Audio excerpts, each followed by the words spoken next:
Dear Patriots, before the news starts, please subscribe to our patriotic channel by clicking the subscribe button.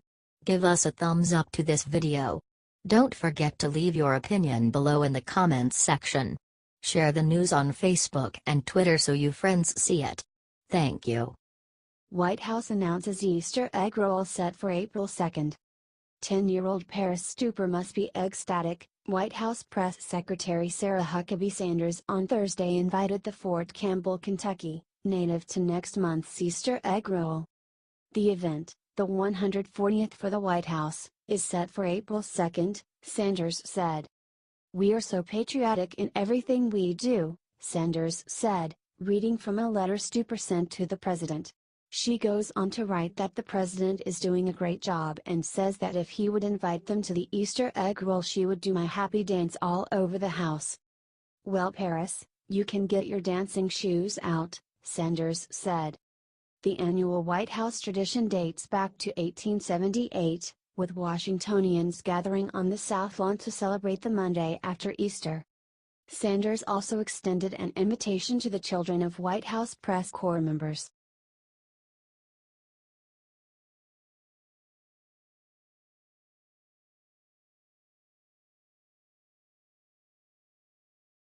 Hinsarling's last stand blocking banking bill. Texas Republican Jeb Hinsarling is standing in the way of President Donald Trump's next big legislative victory. The outgoing chairman of the House Financial Services Committee, backed by House leadership, is refusing to rubber stamp the landmark bank deregulation bill the Senate passed Wednesday night in an overwhelming, bipartisan vote after years of work. The White House wants a bill on Trump's desk as soon as possible.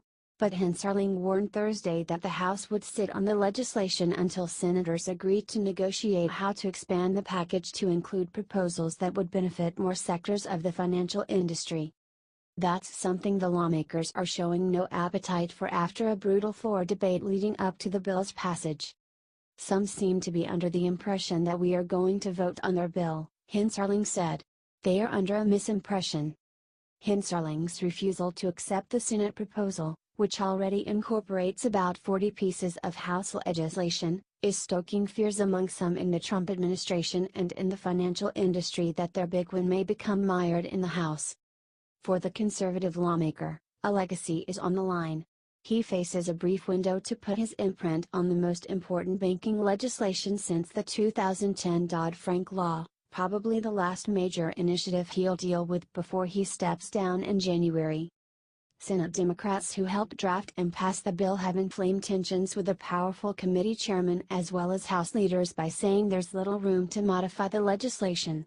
In a comment that rattled House Republicans, Senator John Tester, Democrat Montana, said Wednesday, "If he adds a bunch of crazy shit, it's going to die." "We've gotten it through the Senate," Tester said. "If he screws it up in the House, it's not going to go anywhere, and that would be real unfortunate for our community banks and credit unions."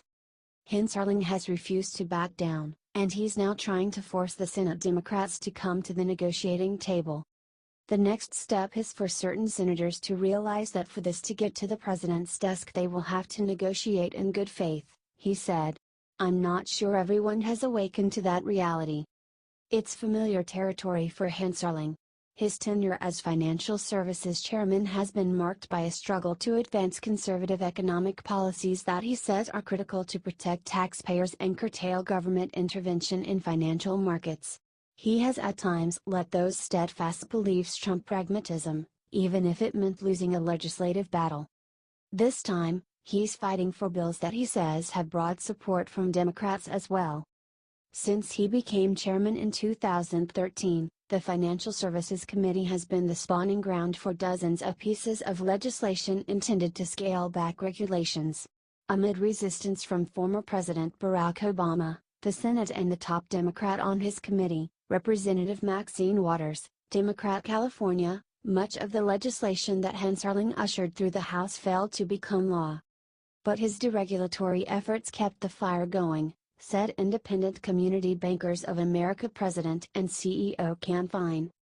He kept pounding the drum during the Obama administration, Fine added. As chairman, He kept having his committee pass correction bill after correction bill after correction bill even though they didn't go anywhere in the Senate. It was a constant reminder that there were things happening that were hurting the local financial institutions. Trump's election changed the equation. Coupled with control of Congress, Republicans, and a coalition of willing Democrats, found their first real opportunity to revise Dodd-Frank.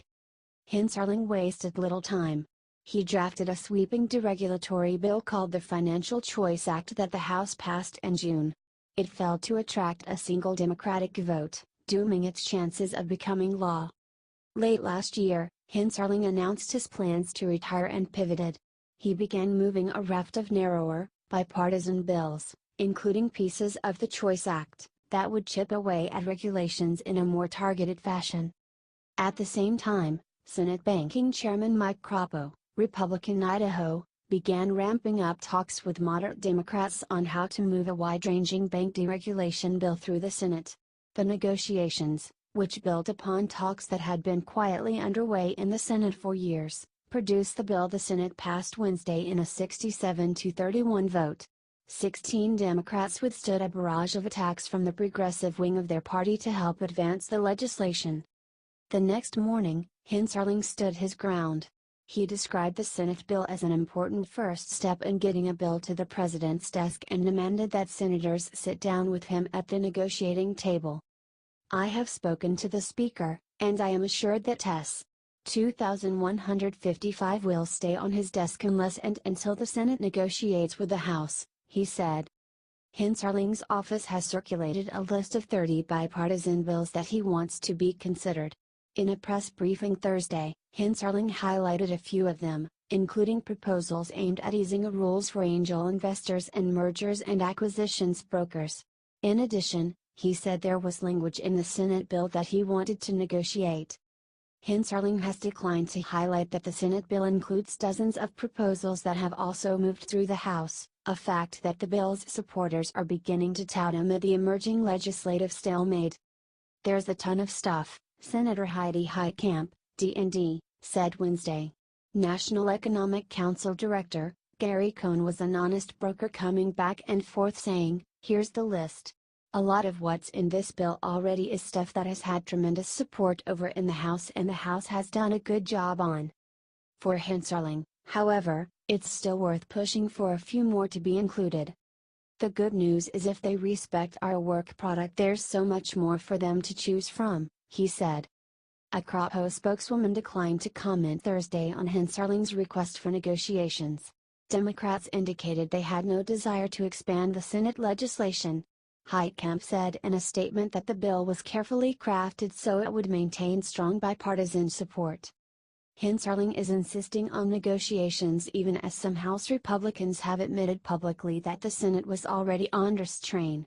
Last month, Representative Patrick McHenry, RNC, the vice chairman of the Financial Services Committee and one of the House's top vote counters, said the Senate was at its limit with that piece of legislation. The rift between the House and the Senate is exposing the legislation to a fresh wave of lobbying from sectors of the finance industry dissatisfied with the bill, including large insurers, big banks and credit reporting companies. At the same time, Hensarling has begun to face unusually public pressure from lobbyists who want the Senate bill to become law without delay. "We agree with Chairman Hensarling that not every single good proposal is in the bill," said Fine of the Community Bankers Trade Group. "However, we will not participate in killing a solid bipartisan bill just because it does not have everything we could want in it. We will not participate in making the perfect the enemy of the good." A senior Trump administration official praised the House for passing bills with bipartisan support. "There's been a lot of good policies that have been shaped in the House and Senate that are coming together in this bill," the official said. "The president has said he would sign the bill."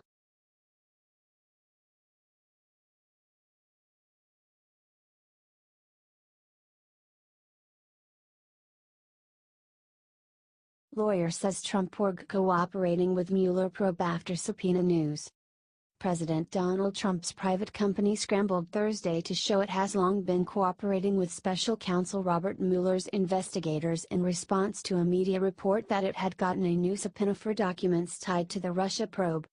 The New York Times first reported that Mueller in recent weeks made the formal demand to the Trump Organization to turn over materials related to its investigation into Russian collusion with the Trump campaign in 2016. While Trump officials refused to confirm or deny the existence of a new subpoena, the company's lead outside attorney, Alan Funderfus, responded in a statement, "Since July 2017, we have advised the public that the Trump Organization is fully cooperative with all investigations, including the special counsel, and is responding to their requests. This is old news and our assistance and cooperation with the various investigations remains the same today." White House Press Secretary Sarah Huckabee Sanders referred questions Thursday about a subpoena back to the Trump Organization. "We're going to continue to fully cooperate out of respect for the special counsel," she said. Peter Carr, a spokesman for Mueller's special counsel, declined comment. A subpoena from Mueller to the Trump Organization may signal a significant escalation of his probe, law enforcement experts said. It also threatens to further agitate Trump, who told the New York Times last July that he would consider it a violation if the special counsel's office looked into his personal finances. One of Trump's personal attorneys, Jay Sekulow, told Politico last November that he would lodge formal objections with either Mueller or Deputy Attorney General Rod Rosenstein if the Russia probe shifted into issues such as an old Trump real estate deal. "We'd view that as outside the scope of legitimate inquiry," Sekulow said. "We'd raise it." Barbara McQuaid, a former U.S. attorney from eastern Michigan, said the president's warning about crossing into his finances was unlikely to faze Mueller. "No responsible prosecutor could effectively investigate links between Russia and the Trump campaign without examining the financial records of all related entities, such as the Trump Organization, Trump himself and close family members and associates," she said. McQuaid added that a Mueller subpoena to the president's private company would signal a shift in tone for the special prosecutor since failure to comply can be met with a contempt order. Serving a subpoena as opposed to asking the Trump Organization to voluntarily produce records could be significant because it suggests that Mueller does not trust the organization to voluntarily comply with an informal request, which he has used for other witnesses, she said. Use of a subpoena also strengthens a claim of obstruction of justice if it is later determined that the recipient failed to produce all requested records. The Trump Organization has been under scrutiny in the Russia probes since their start. The special counsel's prosecutors requested White House documents last summer and interviewed several witnesses in the fall and winter about a statement written aboard Air Force One defending a June 2016 Trump Tower meeting between Trump campaign officials, including Donald Trump Jr., who now runs the company along with his brother Eric Trump, and Russians who were promising dirt on Hillary Clinton. Congressional investigators have also questioned Trump Jr., as well as longtime Trump Organization officials, including Personal Secretary Rona Graff and one of its former attorneys, Michael Cohen, who now serves as a personal attorney for the president. But House Intelligence Committee Democrats in a memo issued Tuesday complained that Republicans hadn't given the president's company a close enough examination. The minority lawmakers said a subpoena may be necessary for telephone records between the Trump Organization and Trump to determine whether there had been discussions between Trump Jr. and his father about the June 2016 Trump Tower meeting. Democrats complain that Republicans have also ignored their requests for interviews with Trump Organization officials including attorney Alan Garden and Chief Financial Officer Alan Weisselberg.